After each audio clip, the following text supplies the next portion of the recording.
Hello नमस्कार दोस्तों, एक बार फिर से का स्वागत है मेरे यूट्यूब चैनल रेखा क्लासेस पर। तो दोस्तों, आज जो है 120 क्वेश्चंस तक हमने लास्ट टाइम की क्लास में जो है वो डिस्कस किए थे साइकोलॉजी के क्वेश्चंस। यानी कि यहाँ पे आप लोगों की चाइल्ड जो साइकोलॉजी है, आपकी जो है वो चाइल्ड डेवलपमेंट एंड पेडागोजी वाला पोर्शन बोल सकते हैं या साइकोलॉजी वाला पोर्शन, ये मिक्स यहाँ पर सारे क्वेश्चंस जो है आप लोगों को यहाँ पे अंडरस्टैंडिंग बेस पे और साइकोलॉजी के पूरे टॉपिक को कंक्लूड करते हुए जो है ये क्वेश्चंस आपको यहाँ पर देखने को मिल रहे हैं। तो चलिए स्टार्ट करते हैं हम आज की क्लास को, जिसमें हमारा आज का फर्स्ट क्वेश्चन जो है यहाँ पर टाइम टेबल के रिगार्डिंग है। आपको पता है कि आपके सिलेबस में समय सारणी का भी जो है एक महत्वपूर्ण रोल रहता है। तो अगर आप लोगों को दोस्तों ये जो भी मैं आप लोगों के लिए मेहनत कर रही हूँ, आप लोगों के लिए जो है वो वीडियो प्रिपेयर कर रही हूँ, इंपॉर्टेंट क्वेश्चन आप लोगों के लिए जो है आपके एग्जाम के लिए जो है वो प्रिपेयर किए जा रहे हैं।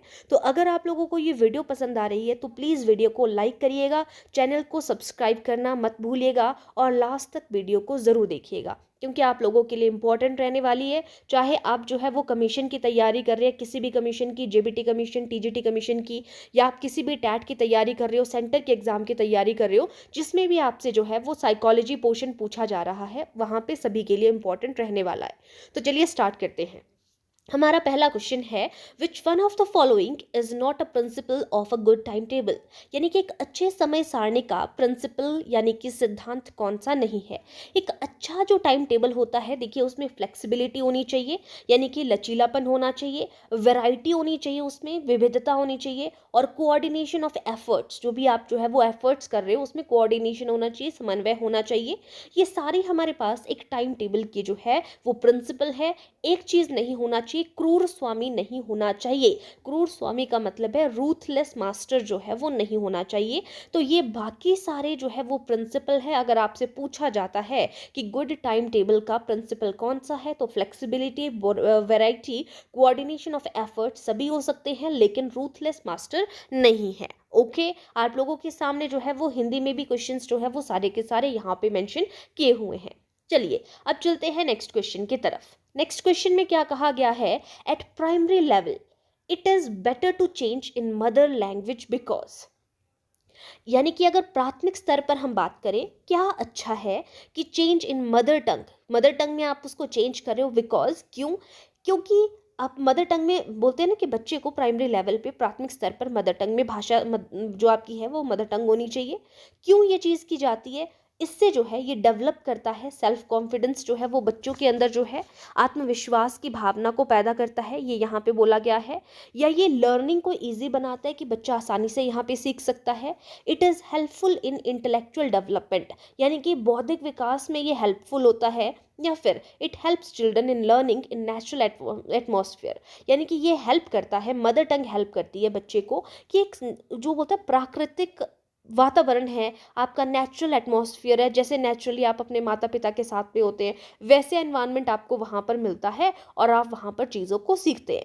तो यही यहाँ पर करेक्ट आंसर हो जाएगा। एट प्राइमरी लेवल बच्चों को मदर टंग में सिखाने के लिए इसलिए कहा जाता है कि मदर टंग में चेंज करने को इसलिए बोला जाता है क्योंकि ये हेल्प करता है चिल्ड्रन को लर्निंग में, ताकि वो नेचुरल एटमॉस्फेयर में जो है वो सीख पाए।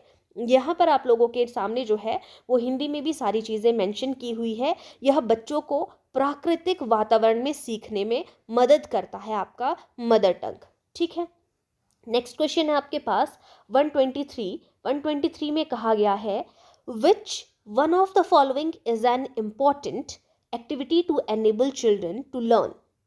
बच्चों को सीखने में सक्षम बनाने के लिए, अगर आप एनेबल करना चाहते हो बच्चे को लर्न करने में, सीखने के लिए, तो कौन सी एक महत्वपूर्ण गतिविधि है जिसके थ्रू जो है वो बच्चा जो है वो सीखने में कैपेबल हो सकता है, सीखने को में एनेबल हो सकता है। डायलॉग, रिवॉर्ड, लेक्चर, इंस्ट्रक्शन, इनमें से कौन सा करेक्ट हो जाएगा यहाँ पे। तो यहाँ पे अगर बच्चों को सीखने में आपने सक्षम बनाना है, तो आप देखो बच्चे को ज़्यादा से ज़्यादा रिवॉर्ड भी नहीं दे सकते हैं। लेक्चर दे के भी बच्चा, आपने देखा होगा मैक्सिमम टाइम आप उसको लेक्चर दे रहे हो कि बच्चा ये करो वो करो, लेकिन वो नहीं करता है। इंस्ट्रक्शन दे रहे हो कि ऐसे करना चाहिए वैसे करना चाहिए, वो ऐसे भी नहीं करता है। महत्वपूर्ण गतिविधि पूछिए कि बच्चों को सीखने में सक्षम बनाने के लिए आप डायलॉग फॉर्म में जो है वो यहाँ पे काम कर सकते हैं। तो 123 का option number A correct answer हो जाएगा। नेक्स्ट क्वेश्चन की तरफ चलते हैं। नेक्स्ट क्वेश्चन में बोला गया है, effectiveness of teaching has to be judged in term of, यानी कि अगर आप शिक्षण की प्रभावशीलता को देखना चाहते हो तो शिक्षण की प्रभावशीलता को निम्न के संदर्भ में आंका जाना चाहिए। आपने देखना है कि शिक्षण कितना प्रभावी है, कितना प्रभावशाली है, उसकी क्या प्रभावशीलता है। तो आप उसको कैसे आंक सकते हो कि कितना आपने जो है वो प्रभावशीलता लाई है शिक्षण में, है ना, कैसे जज कर सकते हो? कोर्स को कवर करके, या स्टूडेंट के इंटरेस्ट को, छात्रों की रुचि को देख के, या लर्निंग आउटकम ऑफ स्टूडेंट को देख के कि क्या आउटकम मिल रही है, और use of teaching ads in the classroom, या क्लासरूम में आप जो है वो शिक्षण सहायक सामग्री का प्रयोग कर रहे हो। तो शिक्षण की प्रभावशीलता जो है वो उसको कि बच्चे ने कितना सीखा है, बच्चा कितना आउटकम दे रहा है आपको, आप उसके टेस्ट ले रहे हो, क्या आउटकम आपको मिल रहा है, क्या स्कोर बच्चा कर रहा है, उससे आप जो है वो जज कर सकते हो उसकी प्रभावशीलता को। यानी कि option number C correct answer हो जाएगा। छात्रों के सीखने के क्या परिणाम निकल कर आ रहे हैं, उससे आप उसकी प्रभावशीलता को चेक कर सकते हैं। नेक्स्ट क्वेश्चन है the scope of decision making, यानी कि निर्णय लेने का दायरा है, क्या चीज़ है, स्कोप क्या है डिसीजन मेकिंग का। आपने कोई डिसीजन लेना है, निर्णय लेना है, उसका एक स्कोप होता है, एक दायरा होता है। तो वो दायरा क्या है? मैनेजमेंट है, ऑर्गेनाइजेशन है, एडमिनिस्ट्रेशन है, या सुपरविजन है। तो करेक्ट आंसर हो जाएगा यहाँ पे एडमिनिस्ट्रेशन, यानी कि प्रशासन। आपने देखा होगा जो भी जो है वो डिसीजन मेकिंग करता है वो एडमिनिस्ट्रेशन यानी कि प्रशासन का काम होता है। तो option number C correct answer हो जाएगा यहाँ पे। नेक्स्ट क्वेश्चन है in order to modify, question number 126 में बोला गया है यहाँ पे in order to modify the undesirable behaviour of a student the most effective method is, यानी कि किसी छात्र के अवांछनीय व्यवहार को संशोधित करने के लिए सबसे प्रभावी तरीका है। आपने जो उसका जो बिहेवियर अवांछनीय होता है, जो आपको बिहेवियर नहीं देखना है, एक होता है वांछनीय, जैसा हम चाहते हैं कि ऐसा बिहेवियर करें उसको डिजायरेबल बिहेवियर बोलते हैं। ये अनडिजायरेबल बिहेवियर है जैसा कि आप नहीं देखना चाहते। तो उसको संशोधित करने का सबसे अच्छा तरीका क्या है? जिस बिहेवियर को बोलते हैं खराब बिहेवियर बोल सकते हैं। तो आप उसके लिए क्या करेंगे? बच्चे को पनिश करेंगे, उसको सजा देंगे, दंड देंगे। To bring it to the notice of parents, इसे माता पिता के ध्यान में लाएंगे कि आपका बच्चा ऐसा कर रहा है। To find out the reason for the undesirable behaviour and provide remedies, आप रीजन ढूंढेंगे अनडिजायरेबल बिहेवियर का और उसको रेमेडी प्रोवाइड करेंगे। टू इग्नोर इट, या आप बच्चे को जो है वो इग्नोर करेंगे, क्या करेंगे? तो यहाँ पे जब भी ऐसा कुछ भी होता है कि बच्चा गलत बिहेव कर रहा है तो आप क्या करोगे? सबसे पहले डायग्नोस करोगे, रीजन को फाइंड आउट करने की कोशिश करोगे, फिर उसको जो है वो निदान करने की कोशिश करोगे, यानी कि रेमेडी प्रोवाइड करोगे। तो option number C correct answer हो जाएगा। To find out the reasons for the undesirable behaviour and provide remedies, option number C correct answer हो जाएगा। नेक्स्ट क्वेश्चन है आपके पास on the basis of summative test. ये जो समेटिव टेस्ट होते हैं, एक होते हैं फॉर्मेटिव टेस्ट, एक होते हैं समेटिव टेस्ट। समेटिव टेस्ट जो है वो कहाँ पे होते हैं? जब भी हमारा साल का एंड होता है, आपने देखा होगा टर्म एंड एग्जाम होते हैं, उसे हम समेटिव टेस्ट कहते हैं। A teacher is interpreting his her student, वो जो टीचर है वो इंटरप्रेट कर रहा है स्टूडेंट को, performance of their wellness lifestyle evidence and behaviour, this will be called. उसको हम क्या बोलते हैं? उसको फॉर्मेटिव टेस्टिंग बोलते हैं, कॉन्टिन्यूस एंड कॉम्प्रिहेंसिव इवैल्यूएशन बोलते हैं, नॉर्म रेफरेंस टेस्ट बोलते हैं, क्राइटेरियन रेफरेंस टेस्ट बोलते हैं, क्या बोलते हैं? तो करेक्ट आंसर हो जाएगा उसे फॉर्मेटिव टेस्ट बोलते हैं, फॉर्मेटिव टेस्टिंग बोलते हैं। ठीक है, ये यहाँ पे क्या बोला गया है? इसमें बोला कि on the basis of summative test. मैंने आपको बता दिया समेटिव टेस्ट क्या होते हैं, जो साल के एंड होते हैं। अब एक टीचर जो है इंटरप्रेट करता है स्टूडेंट को, उसकी परफॉर्मेंस को, उसके वेलनेस लाइफस्टाइल को, एविडेंस इन बिहेवियर कि उसके व्यवहार में क्या चीज़ आई है। तो जो मतलब वो छोटी छोटी उसकी परफॉर्मेंस को चेक करने के लिए छोटे छोटे टेस्ट जब लेता है ना, वो उसको बोला जा रहा है, उसको क्या बोलते हैं? तो उसको फॉर्मेटिव टेस्टिंग बोलते हैं। जो हर तीसरे महीने में पेपर होते हैं, या एक यूनिट के बाद टेस्ट होता है, या टीचर ओरल टेस्ट लेता है, उसके बिहेवियर को एविडेंस कर रहा होता है, स्टाइल को देख रहा होता है, परफॉर्मेंस को देख रहा होता है, उसको फॉर्मेटिव टेस्टिंग बोलते हैं। तो आपका option number A correct answer हो जाएगा। हिंदी में भी आप इस क्वेश्चन को जो है वो देख सकते हैं, यहाँ पे आप लोगों के पास दिया हुआ है। समेटिव टेस्ट को योगात्मक परीक्षण बोला जाता है। तो योगात्मक परीक्षण के आधार पर एक शिक्षक अपने छात्रों के प्रदर्शन की व्याख्या उसके व्यवहार में स्पष्ट कल्याण जीवन शैली के संदर्भ में कर रहा है। इसे क्या कहा जाता है? रचनात्मक परीक्षण कहा जाता है। तो ऑप्शन नंबर ए जो है वो करेक्ट आंसर हो जाएगा आपके पास क्वेश्चन नंबर 127 का। नेक्स्ट क्वेश्चन है आपके पास क्वेश्चन नंबर 128। इसमें क्या कहा गया है, क्वेश्चन में बोला गया है the concept of state of readiness in maturation is important in understanding development of the behaviour because it teaches us that certain skills may be difficult और impossible to learn before a given. यानी कि हम बात कर रहे हैं maturation, maturation का मतलब हुआ परिपक्वता, जो कि हेरिडिटी से ज़्यादा रिलेट करती है। तो परिपक्वता में तत्परता, तत्परता होती है, रेडीनेस आ रही है, तैयार हैं आप बिल्कुल मैच्योर होने के लिए। तो परिपक्वता में तत्परता की स्थिति की अवधारणा व्यवहार के विकास को समझने में महत्वपूर्ण है, कि व्यवहार में आपके बिहेवियर में जो है वो डेवलपमेंट हो रही है, उसको समझने में महत्वपूर्ण है, क्योंकि यह हमें सिखाती है कि किसी दिए गए कौशल से पहले कुछ कौशल सीखना मुश्किल या असंभव हो सकता है। तो ये किस चीज़ को दर्शा रहा है, लेवल ऑफ टीचिंग को, इंटेलिजेंस लेवल को, सोशियो इकोनॉमिक लेवल को, या एज लेवल को। तो यहाँ पर करेक्ट आंसर हो जाएगा ये एज लेवल को, क्योंकि जो मैचुरेशन होती है ना अकॉर्डिंग टू दी एज भी आपके पास देखने को मिलती है। आप कोई कौशल को सीखते हो तो वो जो है आपके व्यवहार में विकास होता है, तो वो एज को देखते हुए होता है। ऐसा नहीं है कि आपकी एज 2 साल की है तो आप जो है वो 6 साल के बच्चे की तरह बिहेव कर सकते हैं। नेक्स्ट क्वेश्चन है to help students understanding the lesson a teacher should teach by. यानी कि छात्रों को पाठ को समझने में मदद करने के लिए जिसके द्वारा शिक्षक को पढ़ाना चाहिए वो क्या कहलाता है, मतलब कैसे पढ़ाएगा, वो कैसे करेगा, उनको प्रॉम्प्ट करेगा यानी कि उन्हें प्रेरित करेगा, इजी कंटेंट को फोकस करेगा, एग्जाम्पल देगा इलिस्ट्रेटिंग विद एग्जाम्पल्स, या टेस्टिंग द कंटेंट, या सामग्री का परीक्षण करेगा।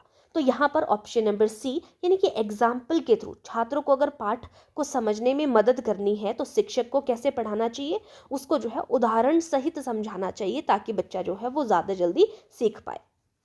नेक्स्ट क्वेश्चन है आपके पास man is born free but everywhere he is in chains this statement has been given by. मनुष्य स्वतंत्र पैदा होता है यानी कि फ्री पैदा होता है, लेकिन हर जगह वह जंजीरों से जकड़ा हुआ होता है, यानी कि कभी रिश्तों में कभी कुछ। तो वो किसने कहा है, ये यहाँ पे पूछा गया है। तो ऑप्शन नंबर बी आपका रूसो ने कहा है, जीन जैक्स रूसो जो है इनका पूरा नाम है। इन्होंने कहा है कि मनुष्य जो है वो स्वतंत्र पैदा हुआ है लेकिन हर तरफ से जो है वो जंजीरों से यानी कि चेन से जकड़ा हुआ है। Option number B correct answer है। नेक्स्ट क्वेश्चन है 131 learning in the mother tongue helps a student to dash what is being taught. यानी कि मातृभाषा में सीखने से एक छात्र को जो सिखाया जा रहा है, मातृभाषा में सीख रहा है वो, तो उससे एक छात्र को जो सिखाया जा रहा है उसे डैश करने में मदद मिलती है, इंटरप्रेट करने में, क्रिएट करने में, रिप्रोड्यूस करने में, इजीली कॉम्प्रिहेंड करने में, किस चीज़ को करने में जो है वो मदद मिलती है। तो मातृभाषा में जब हम किसी चीज़ को सिखाते हैं ना तो उससे जो सीखने में मदद मिलती है, आसानी से सीखने में, इंटरप्रेट कॉम्प्रिहेंड करने में। ठीक है, तो मातृभाषा में सीखने से एक छात्र को जो सिखाया जा रहा है उसे आसानी से समझने में मदद करती मिलती है। Option number D correct answer है। नेक्स्ट क्वेश्चन है which subject tries to understand the role of man in changing his environment. यानी कि कौन सा विषय अपने पर्यावरण को बदलने में मनुष्य की भूमिका को समझने का प्रयास करता है। कौन सा ऐसा विषय है जो अपने पर्यावरण को बदलने में मनुष्य की भूमिका को समझने का प्रयास करता है। Biology, geography, history, political science. तो करेक्ट आंसर यहाँ पर हो जाएगा ऑप्शन नंबर बी ज्योग्राफी। तो ज्योग्राफी अपने पर्यावरण को बदलने में मनुष्य की भूमिका को समझने का प्रयास करता है। नेक्स्ट क्वेश्चन है 133। क्या कहा गया है 133 में अ कंसल्टेंट और a team conducts the evaluation process in a particular way which of the following decides that. यानी कि एक जो कंसल्टेंट होता है यानी कि सलाहकार होता है या एक टीम मूल्यांकन प्रक्रिया को एक विशेष तरीके से संचालित करती है, इनमें से कौन निम्नलिखित यह तय करता है, business analysis, quality management, project management, या टर्म ऑफ रेफरेंस। तो करेक्ट आंसर हो जाएगा टर्म ऑफ रेफरेंस। आपके पास करेक्ट आंसर हो जाएगा ऑप्शन नंबर डी। संदर्भ की जो शर्तें होती हैं ये यहाँ पर जो है वो तय करता है मूल्यांकन। नेक्स्ट क्वेश्चन में पूछा गया है which one of the following is the most important element in teaching. यानी कि शिक्षण में सबसे महत्वपूर्ण तत्व कौन सा होता है। Relationship between teacher and student, छात्र और टीचर के बीच में रिलेशनशिप, या सब्जेक्ट मैटर विषय वस्तु इंपॉर्टेंट होती है, मोस्ट इंपॉर्टेंट पूछा है। टीचिंग टेक्निक्स एंड एड्स जो आप यूज़ कर रहे हो, या स्टूडेंट की नॉलेज, उसको कितना नॉलेज है, कौन सी चीज़ यहाँ पर इंपॉर्टेंट है। तो उन दोनों के बीच में क्या रिलेशनशिप है, relationship between teachers and student. Correct answer हो जाएगा ऑप्शन नंबर ए। नेक्स्ट क्वेश्चन है 135। The most accurate statement about teaching machines is that. यानी कि टीचिंग मशीन्स की हम बात कर रहे हैं, उनमें सबसे एग्जैक्ट स्टेटमेंट कौन सी है। 135 की हम बात कर रहे हैं। BF Skinner began the movement for their use. उन्होंने जो है वो मूवमेंट यूज की। They were designed as an economy measures to replace teacher. They are not an efficient as teacher in reinforcing responses. They can be used for all learning programs. इसी question को मैं आपको यहाँ पे हिंदी में भी दिखा देती हूँ, क्वेश्चन थोड़ा लॉन्ग है। कि शिक्षण मशीनों के बारे में सबसे सटीक कथन किसका है, ये पूछा था कि बीएफ स्किनर ने इनके प्रयोग के लिए आंदोलन शुरू किया था, जो शिक्षण मशीनों के बारे में, और उन्होंने उन्हें शिक्षकों को प्रतिस्थापित करने के लिए एक अर्थव्यवस्था उपाय के रूप में डिजाइन किया गया था। वे प्रतिक्रियाओं को सुदृढ़ करने में शिक्षकों की तरह कुशल नहीं है, या इनका उपयोग सभी शिक्षण कार्यक्रमों के लिए किया जा सकता है, ये यहाँ पे पूछा गया था। तो करेक्ट आंसर हो जाएगा बीएफ स्किनर ने इनके उपयोग के लिए जो है वो आंदोलन शुरू किया था शिक्षण मशीनों के लिए। नेक्स्ट क्वेश्चन है which of the following words can be used to describe one's own thinking process, self conduct and ability to change one's behaviour. निम्नलिखित में कौन सा शब्द अपनी सोच प्रक्रियाओं, स्व संचालन और अपने व्यवहार को परिवर्तित करने की क्षमता को दर्शाने के लिए उपयोग किया जा सकता है। तो कौन अपने व्यवहार को परिवर्तित करने की क्षमता को दर्शाने के लिए, अपनी सोच प्रक्रियाओं को, अपने स्व संचालन को दर्शाने के लिए जो है उपयोग किया जा सकता है। इन चार में से metacognition, self regulation, simple cognition या नन ऑफ द अबव। तो करेक्ट आंसर हो जाएगा यहाँ पर ऑप्शन नंबर ए, मेटाकॉग्निशन हमारा करेक्ट आंसर हो जाएगा। कॉग्निशन कहाँ से रिलेटेड है, जो कि आपके दिमाग से, मन से रिलेट है, ठीक है। तो सोच प्रक्रियाओं, स्वसंचालन और अपने व्यवहार को परिवर्तित करने की क्षमता को दर्शाने के लिए मेटाकॉग्निशन जो है वो उपयोग में लाया जाता है। नेक्स्ट क्वेश्चन है 137। 137 में बोला गया है which of the following terms can be use to refer to the way we increase our awareness of our own memory processes and the storage and the retrieval of information। ठीक है, इसी question को हम जो है वो हिंदी में भी देखते हैं। आपके पास कुछ ऑप्शंस हैं। निम्नलिखित में से कौन से शब्द का प्रयोग हम स्वयं की स्मृति प्रक्रियाओं के बारे में जागरूकता और सूचना के भंडारण, जो आपकी इंफॉर्मेशन है उसके प्रति आप जागरूक भी हो रहे हैं और उसका भंडारण भी कर रहे हैं, और पुनः प्राप्ति को बढ़ाने के ढंग के संदर्भ में कर सकते हैं। तो कौन सा है जिसमें आप इंफॉर्मेशंस को अवेयर भी इंक्रीज कर सकते हैं, अवेयरनेस को, उन मेमोरी प्रोसेसेस को स्टोर एंड रिट्राइवल कर सकते हैं आप इंफॉर्मेशन का। Semantic memory, anecdotal memory, procedural memory, Meta memory. तो करेक्ट आंसर हो जाएगा मेटा मेमोरी, यानी कि option number D correct answer हो जाएगा यहाँ पर। नेक्स्ट क्वेश्चन है आपके पास 138। 138 में बोला गया है which of the following words is most appropriate to describe the meaning of a lecture. निम्नलिखित में से कौन से शब्द एक व्याख्यान के अर्थ को बताने में सबसे उपयोगी है। एक व्याख्या देनी है, एक व्याख्या को बताना है। तो आपका इंफॉर्मेशनल लिसनिंग जो है, यानी कि सूचना का श्रवण जो है, वो आपका सबसे अप्रोप्रिएट यहाँ पर आंसर बनेगा। Option number A correct answer हो जाएगा। नेक्स्ट क्वेश्चन है 139। How can student be motivated to achieve success in गोल।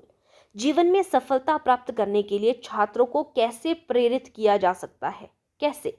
एक सिलेक्टेड स्टडी तैयार करके, एक कैजुअल स्टडी करके, इंटेंसिव, यानी कि हमारी जो है वो बहुत ही इंटेंसिव का मतलब है गहराई से अध्ययन करके, या मेमोराइज करके, रटन प्रक्रिया के द्वारा।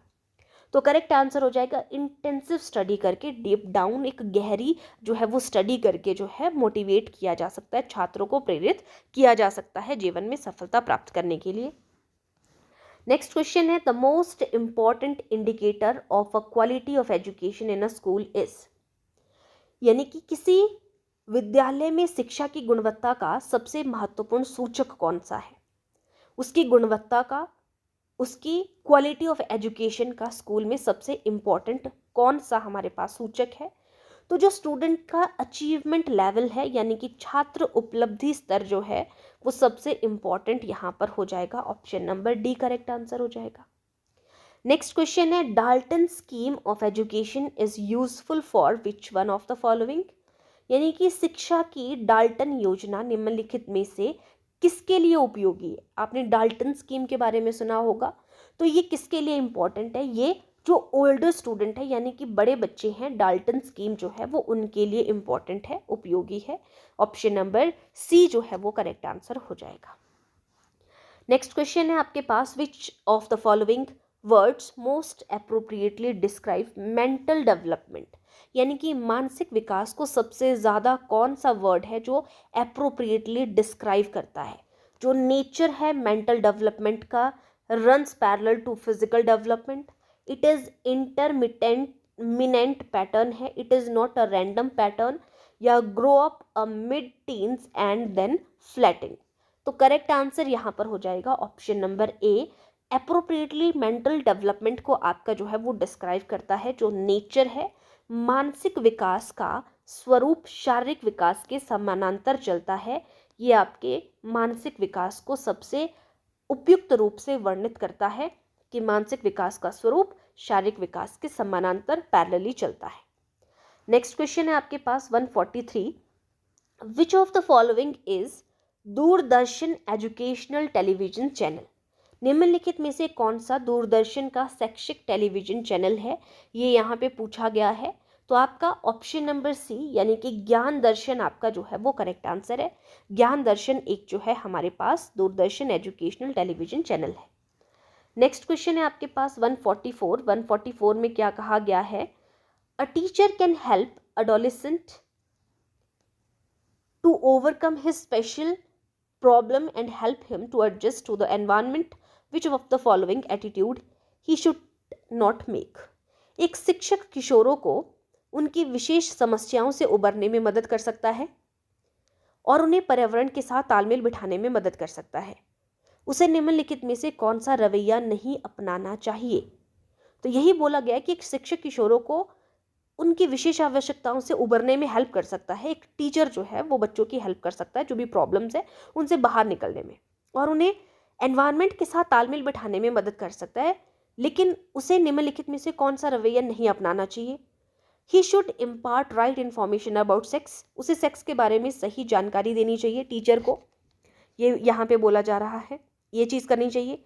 दूसरा यहाँ पे पूछा है कि क्या नहीं करना चाहिए, ठीक है, बाकी ऑप्शंस को देख लेते हैं। दूसरा बोला है he should redirect the energies of the adolescent to fruitful channel through sports and other constructive activities.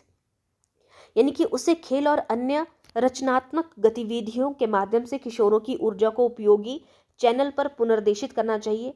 या he should have sympathetic attitude towards other. उसे दूसरों के प्रति सहानुभूति वाला रवैया रखना चाहिए। या he should have right information about sex. उसे सेक्स के बारे में सही जानकारी होनी चाहिए। एक सही जानकारी देनी चाहिए या उसे सही जानकारी होनी चाहिए। तो करेक्ट आंसर यहाँ पर क्या हो जाएगा? Option number C correct answer हो जाएगा यहाँ पे, ठीक है। ही शुड हैव अनसिंपैथेटिक बोला है कि उसे जो है वो यहाँ पे अन्न प्रति सहानुभूतिहीन बोला है, सहानुभूतिपूर्ण नहीं बोला है, सहानुभूतिहीन रवैया बोला है कि वैसा रखना है। तो ये चीज़ नहीं होनी चाहिए, बाकी सारी हो सकती है। तो option number C correct answer हो जाएगा।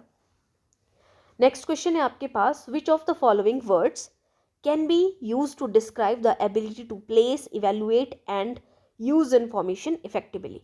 निम्नलिखित में से कौन सा शब्द सूचना का स्थान निर्धारण करना, मूल्यांकन और प्रभावी ढंग से उपयोग करने की क्षमता के लिए उपयोग किया जा सकता है?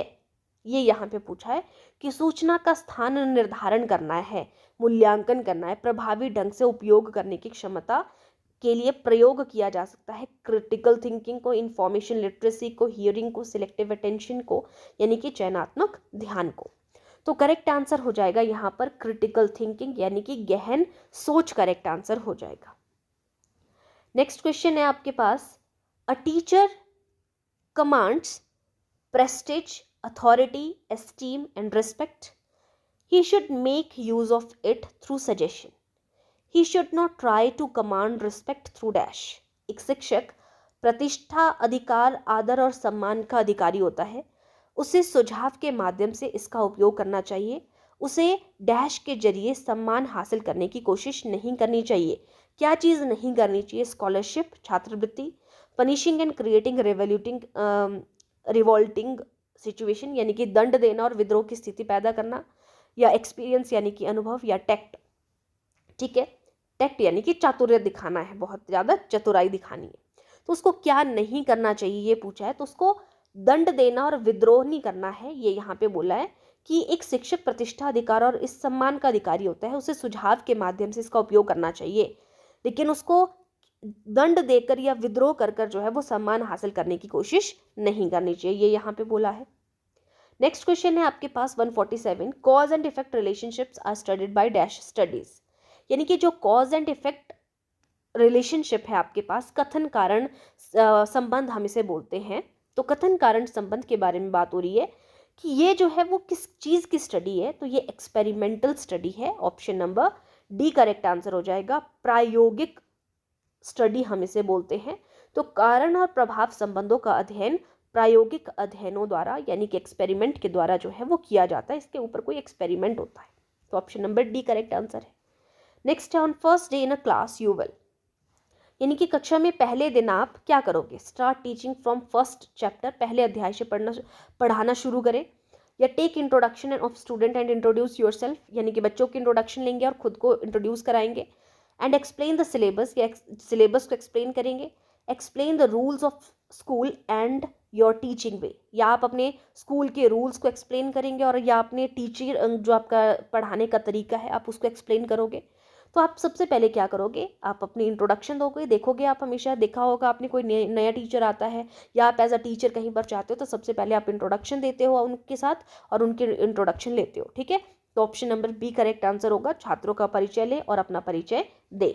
नेक्स्ट क्वेश्चन है आपके पास, which of the following is the biggest barrier to communication in a classroom, यानी कि कक्षा में संचार करने में सबसे बड़ी बाधा क्या है? Confusion on the part of a teacher, यानी कि शिक्षक की ओर से अगर भ्रम है या ये बैरियर है आपके पास, या लैक ऑफ टीचिंग एड की कमी है अगर, आउटसाइड डिस्टर्बेंस अगर बाहर से डिस्टर्बेंस है, या नॉइज इन द क्लासरूम में अगर जो है वो नॉइज है। तो सबसे बड़ा बैरियर क्या होता है? अगर देखो क्लासरूम का डिस्टर्बेंस है आप उसको रोक सकते हो, लैक ऑफ टीचिंग एड है आप उनको जो है वो बढ़ा सकते हो, कन्फ्यूजन अगर टीचर की तरफ से आप उसको सुधार सकते हो। लेकिन अगर आउटसाइड डिस्टर्बेंस है तो वो सबसे बड़ा जो है वो आप उसको कंट्रोल में नहीं ला सकते हैं। तो बाहरी अशांति जो है वो सबसे बिगेस्ट बैरियर है आपके पास। और आज की क्लास का लास्ट क्वेश्चन, आपने इंक्लूसिव एजुकेशन के बारे में सुना होगा जिसे समावेशी शिक्षा कहा जाता है। तो success of inclusive education depends on, यानी कि समावेशी शिक्षा की सफलता डैश पर निर्भर करती है। किस चीज़ के ऊपर डिपेंड करती है? कम्युनिटी सपोर्ट के ऊपर, कि आपका समुदाय है वो सपोर्ट करेगा उस चीज़ को। एटीट्यूडनल चेंज अमंग टीचर्स, या आप शिक्षकों के दृष्टिकोण के अंदर चेंज लाओगे, ये इस चीज़ के ऊपर जो है वो इंक्लूसिव एजुकेशन की सक्सेस डिपेंड करती है।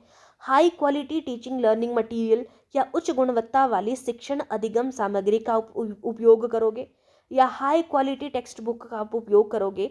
तो आपका option number B correct answer हो जाएगा कि आप सक्सेस इंक्लूसिव एजुकेशन जो है तभी हो सकती है, समावेशी शिक्षा तभी जो है वो सफल हो सकती है जब शिक्षकों के बीच जो है वो दृष्टिकोण परिवर्तन होगा, सभी बच्चों के प्रति उनका एटीट्यूड जो है वो सेम रहेगा। तो option number B correct answer हो जाएगा यहाँ पे। तो ये थे हमारे आज के जो है वो नेक्स्ट इंपॉर्टेंट क्वेश्चंस। सारे के सारे क्वेश्चंस मैंने आप लोगों को पहले भी कहा, आप किसी भी एग्ज़ाम की तैयारी कर रहे हो जहाँ पर आपसे psychology, child development and pedagogy, understanding children के बारे में आपसे क्वेश्चन पूछे जाते हैं, तो ये सभी के लिए इंपॉर्टेंट रहने वाला है। तो इनको जो है वो एंड तक ज़रूर देखिएगा। अगर आप लोगों को वीडियो पसंद आती है तो प्लीज़ वीडियो को लाइक करिएगा, चैनल को सब्सक्राइब करना मत भूलिएगा। तो आज के लिए इतना ही, बाकी मिलेंगे इसी तरीके से हम नेक्स्ट पेपर के साथ में, जिसमें मैं आप लोगों को इंपॉर्टेंट क्वेश्चंस जो है वहाँ पर भी डिस्कस करूँगी। तो आज के लिए इतना ही, थैंक यू।